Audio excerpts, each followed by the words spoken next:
If you happen to be a longtime viewer of this channel, you probably know that we here like to try and predict the future, and sometimes we do a pretty good job at it, and some other times we're pretty terrible. And 3 months ago and 1 month ago, we tried to predict the future by trying to predict the entire SummerSlam 2024 match card. And now that the entire SummerSlam match card has been announced, we're gonna go back in time, we're gonna look at those old predictions, and we're gonna see how accurate or frankly way off we were. And as always, don't forget to subscribe to the channel, ring the bell for notifications. If you're a wrestling fan, I know that you're gonna fall in love with his YouTube channel because we always upload daily wrestling content. And in the event that you're watching this before SummerSlam, just know that I'm in Cleveland. So if you see me at SummerSlam, if you see me at other wrestling events like WrestleCon or just walking about in Cleveland, come say hi. All right, let's go ahead and see how bad these predictions were. As I've already mentioned, I tried to book the SummerSlam 2024 match card twice. Once 3 months ago, all the way back on May 1st, and once 1 month ago, right after Money in the Bank. So I'm going to show you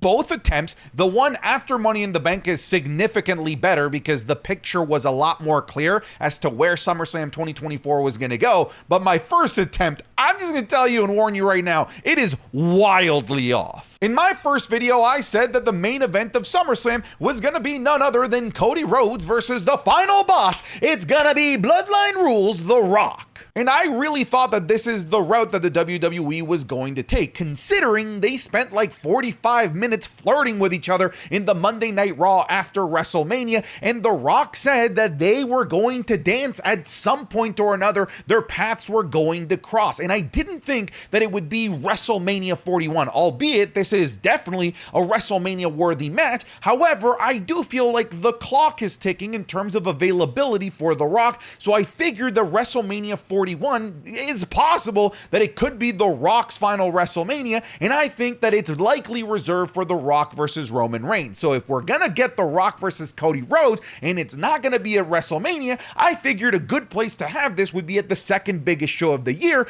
considering the WWE had decided to expand SummerSlam to 2 nights, and what better way to tell the world that SummerSlam is a huge show just like WrestleMania than to have a WrestleMania-worthy main event on the show in Cody Rhodes versus The Rock. Clearly, that is not the route that they went. The Rock went back to Hollywood. The Rock injured himself while filming. I don't even know if this was the plan at all at any moment. It just never came to fruition. Now, Cody Rhodes is going to be taking on a member of the Bloodline in Solo Sikoa, but not the boss of the Bloodline, The Rock. I think that the picture was pretty clear all along, even all the way back 3 months ago on May 1st, that we were going to be getting CM Punk versus Drew McIntyre. Now, before all of this, we hadn't had CM Punk screw over Drew McIntyre Money in the Bank. He hadn't screwed over Drew McIntyre Clash at the Castle yet, but we had already gotten him screwing over Drew McIntyre in the #1 contendership going into Backlash, as well as famously screwing him out of the world title at WrestleMania 40, leading to Damian Priest cashing in the briefcase on Drew McIntyre and ending Drew McIntyre's World Heavyweight Championship bid at only 5 minutes. So it was clear and obvious that they were going to go this route. Really, what was hanging in the balance was CM Punk's health and whether he could make a show like SummerSlam after having major surgery and rehab for his tricep. Turns out everything turned out well. The only thing I couldn't have predicted, and I of course never even crossed my mind, was that Seth Rollins was going to be the special guest referee, and of course I didn't predict that, so I was wrong. I did think that Roman Reigns was going to be part of SummerSlam, not in just making a shock appearance at the end of the show like all of us are predicting will happen at SummerSlam 2024 now, but I thought that he would confront this new version of the Bloodline and take on Solo Sikoa for the heart and soul of the Bloodline to determine who sits at the head of the table. And I thought that at the end of this match, before Roman won,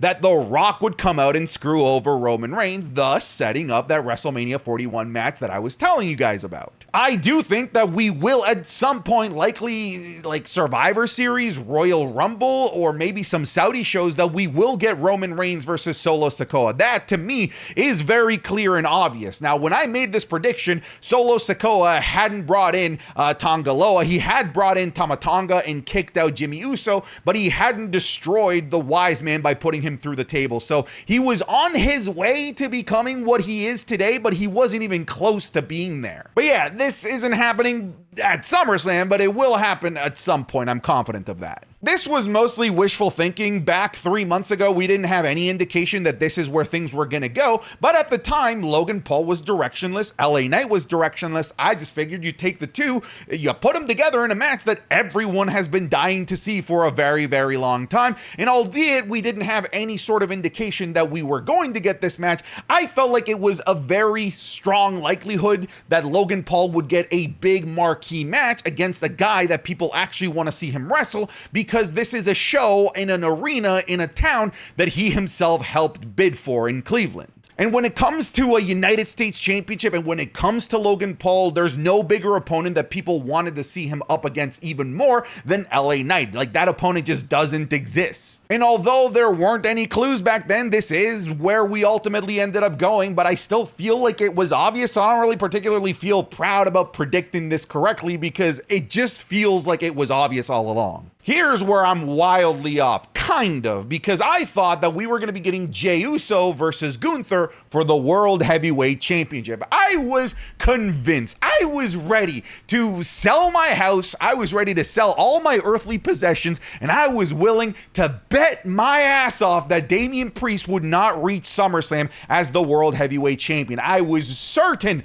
that he would lose at Backlash to Jey Uso, and if not to Jey Uso at Backlash, then at some point after Backlash, but I was confident that Damian Priest for sure was not going to walk into SummerSlam as the World Heavyweight Champion. Oh boy, I was a sweet summer child. I ended up being entirely wrong. Right now, Jey Uso isn't even on the SummerSlam card. However, I did get Gunther going for the World Heavyweight Championship correct. Then this was before he earned his opportunity at the King of the Ring tournament, because that wasn't even announced to be where the winner would get a championship opportunity for the brand champion of their choice. So I guess I got that right. But again, it's one of those obvious things. We figured Gunther losing the Intercontinental Championship at WrestleMania likely meant that he was going to now go into the next step, which would have been the World Heavyweight Championship picture. This was another one that was obvious. However, I did make this prediction before Liv Morgan kissed Dominic Mysterio, before Liv Morgan won the WWE Women's World Championship. So at least I gotta give myself a little bit of props. But again, very, very obvious. In the video, I did talk about how this all hinged on Rhea Ripley's availability, her health. At the time, we really didn't know anything about her injury. It was very hush, and there was little to no information out there. We were just sort of left speculating. Hell, there were people speculating that Rhea Ripley was pregnant, which is why it was such an abrupt way to take her championship away rather than have her be part-time. That didn't end up being the case, but we did end up going the path that we all predicted, which was Liv Morgan versus Rhea Ripley, and we're all happy for it, and it is for the Women's World Championship, which is also what I predicted at the time. Here's where I am entirely off. I thought for sure that at some point Bayley would lose her Women's World Championship to Tiffany Stratton. I thought that Tiffany Stratton would walk into SummerSlam as the WWE Women's Champion, whether it was beating her at Backlash, at a different PLE, winning the Miss Money in the Bank briefcase, cashing in on Bayley, and I thought that she would defend the championship against a major star to help solidify her as another one of those top echelon females in the WWE, in somebody like Charlotte, who is the queen, but she can also be a queen maker and help elevate and catapult Tiffany Stratton to the top of the moon. I thought that this was where it was going to go. I had no indication that this is possibly where it was going to go, but I just thought that by SummerSlam that the Bayley World Championship run would be sort of played out, and I didn't foresee Nia Jax being anywhere near the title picture, so I was entirely off here. I actually thought that Chad Gable was going to win the Intercontinental Championship from Sami Zayn. Remember that insane feud that they were having where they ended up having like 3-4 Intercontinental Championship matches? I thought that at some point in one of those matches that Chad Gable was going to win the Intercontinental Championship, that he would walk into SummerSlam as the champion, and that he would have a match against the next guy up, the next guy that's there to take the throne in Braun Breaker. I'm half correct. Braun Breaker did end up going the route that I thought he would go, which was for the Intercontinental Championship, and he's in an Intercontinental Championship match at SummerSlam against Sami Zayn, but unfortunately Chad Gable is not the champion, and not only that, Chad Gable isn't even on the SummerSlam card. Yeah. There you go, kid. So this would have been short. Oh, man, Jeff, there's another table. Where are these tables spawning from? Oh, my God! Invisible Man is dead! Let's go! Oh, my God! All right, give me my money, man. Oh, nice. That was a sneak peek of this week's Wrestling is Cool Match Club, which is available exclusively on patreon.com/SantiZap. This week, we're going to be looking at the 2002 Tables, Ladders, and Chairs Classic. We're looking at the famous Randy Orton versus Cactus Jack street fight from Backlash 2004. We're looking at the famous The Invisible Man versus Invisible Stan in GCW. We're looking at Edge versus Jeff Hardy in a ladder match for the World Heavyweight Championship at Extreme Rules 2009. And the technical classic that was CM Punk versus Daniel Bryan at Over the Limit 2012. You can find these and every single other Wrestling is Cool Match Club watch along that we've done over on patreon.com/SantiZap. Over there, you'll also get the Raw reviews, SmackDown reviews, and the Wrestling is Cool podcast 3 days earlier than everyone else in the world. So go check it out. I'm confident that if you even give it just 1 month, that you're gonna fall in love with it. There's content that we release on there that cannot appear on YouTube. It's just impossible. And there's content every single day on the Patreon. Okay, that's it. Back to the video. This was bizarre. Like, even in the video, I'm like, fuck it. This is just for fun. I would love to see Ilya Dragunov versus Seth Rollins. At the time, Ilya Dragunov had just gotten drafted to Monday Night Raw. Seth Rollins, I didn't know what they were going to do with him because he was already off screen. I figured that he might come back just before SummerSlam to set up some feud. He did end up coming back before SummerSlam. I was right in that regard, but I just felt like everyone else was too busy, and also kind of right on that because Seth Rollins doesn't have a match precisely because everything else seems to be busy, and he fits better in a feud where he isn't even the competitor as a special guest referee for CM Punk versus Drew McIntyre. So I guess my instincts were kind of correct that they would be kind of directionless with Seth Rollins, which is why in that old video I'm like, screw it, just give us the best possible match on paper. Since Seth Rollins might be directionless when he comes back, let's just say, hey, go out there and have a 10-star match with Ilya Dragunov. Why not? Obviously, I ended up being wildly off. Ilya Dragunov is not on the card. Seth Rollins is not wrestling on the card, and these two have never even looked at each other on Monday Night Raw. In that video 3 months ago, I predicted that we would get Randy Orton versus Kevin Owens, and my reasoning was that these two are the biggest backstabbing pieces of trash in the WWE, maybe WWE history. I said that I'm sure that Randy Orton is planning on backstabbing Kevin Owens, and at the same time, Kevin Owens is likely thinking of backstabbing Randy Orton. These guys are professional backstabbers, and they were friends. I wasn't gonna buy that was gonna last for very long.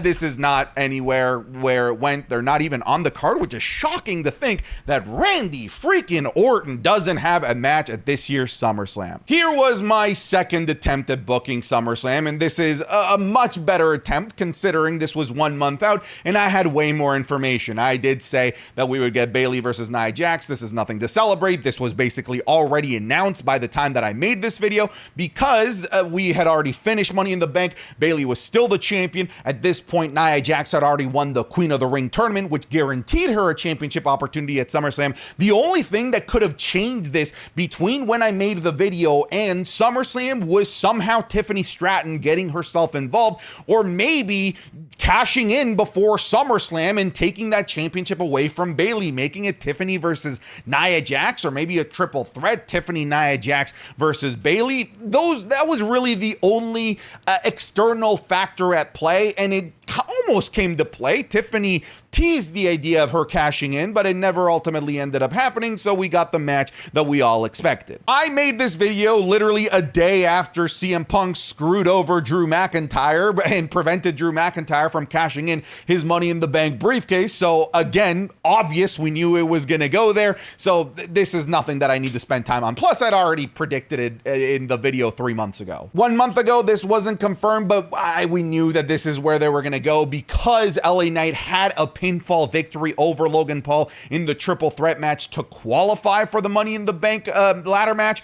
So I figured that was enough justification for LA Knight to demand a match, and that is exactly where they ended up going. And by this point, we'd already gotten the moment of LA Knight not breaking in. It was not a break and enter. He was welcomed in and invited in by Logan's friend. So it was a legal entry on the part of LA Knight where he decided to take a swim on a floaty on Logan Paul's pool in Puerto Rico. So So this was obvious, clearly, and I'd already predicted it 3 months ago. Nothing more to say here. When I made this video, Rhea Ripley actually hadn't come back yet. However, at this point, Liv Morgan was knees deep in the entirety of the Judgment Day drama. She had helped Judgment Day win the tag titles. She had helped Dominic Mysterio win numerous matches. At this point, she'd already kissed Dominic Mysterio. She'd been stalking Dominic Mysterio on social media and on Monday Night Raw. So you just knew that it had to lead to Rhea Ripley coming back, which she did the day after I made this video. And frankly, it was obvious because there was no one else for Liv Morgan at SummerSlam.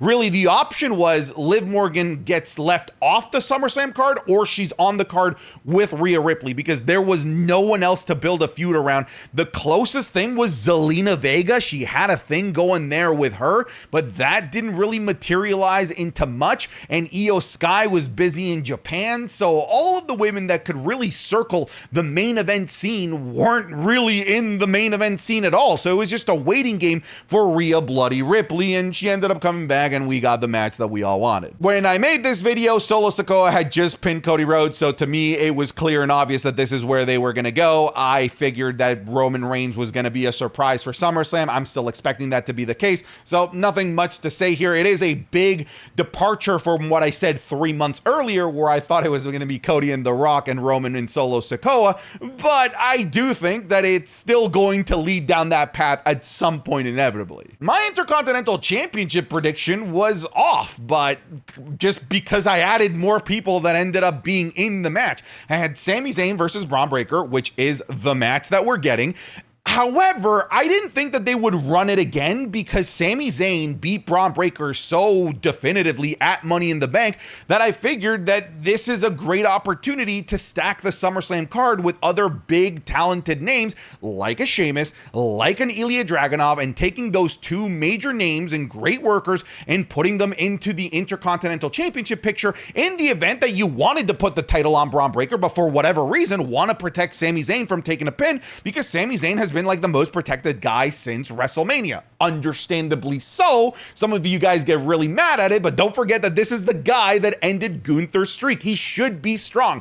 Anyways, this was too much overbooking. It should have just been as simple as Sami Zayn versus Braun Breaker, the rematch after Money in the Bank. I tried to get too cheeky and too complex with it. So we're getting this, but just not at SummerSlam. And actually, there's some added players. I said that we would get some variation of the Wyatt Six, most likely just Bo Dallas versus Chad Gable at SummerSlam, or the Creeds and 3 members of the Wyatt Six at SummerSlam, because I really thought that the Wyatt Six and Chad Gable had earned a spot at SummerSlam, both with their great work, but also this would have been a great place to debut the Wyatt Six as in-ring performers, because Bray Wyatt's first match on the main roster was at SummerSlam, and of course, The Fiend's debut was at SummerSlam. So the Wyatt name has legacy among SummerSlam. So it just, to me, made a heck of a lot of sense.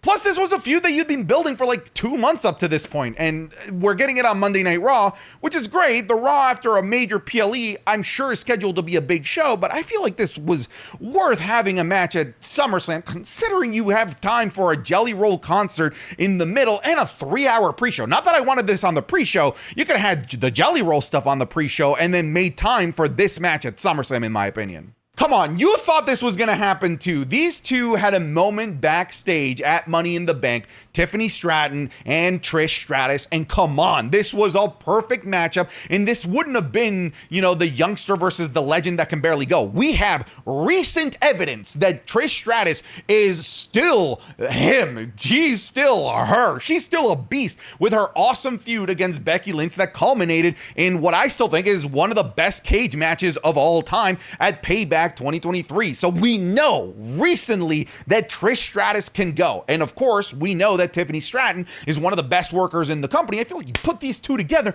you would have had a wonderful match, a match that everybody would have bought into, and a match that you kind of lit the fire under at Money in the Bank. I just thought that it was clear and obvious, but I ended up being way off. Tiffany's not on the show, and Trish Stratus was not involved in WWE television and storylines during the build-up to SummerSlam in any capacity. Maybe this still happens, but I don't see it. I really thought that there was no way that they could leave Randy Orton off of SummerSlam. I'm like, they had to find some way to get Randy Orton on SummerSlam, and I figured a match with Jacob Fatu was a great way to find a reason to have both the Bloodline shiny new toy and the overly impressive Samoan werewolf Jacob Fatu on the card, as well as, of course, one of the greatest of all time, Randy Orton, on the card.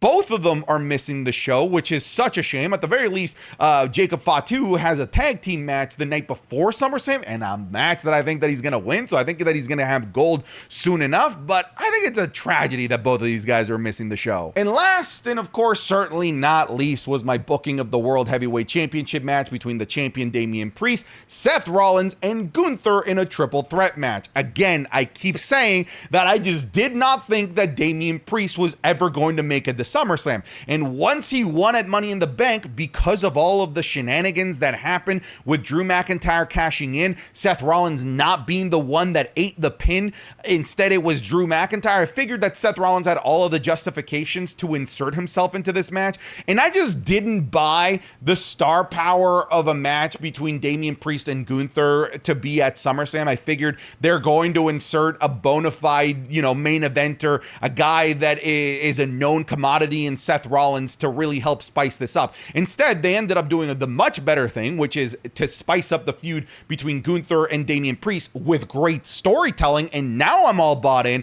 and Seth Rollins is still a third wheel, just a third wheel somewhere else in the match against CM Punk and Drew McIntyre. All right, folks, those were my predictions. Some of them were pretty bad, but, all things considered, I did the best with the information that I had, but that's not gonna stop me from trying to predict shittily future PLEs. Okay, goodbye. Okay, see ya. Okay, all right, get out of here.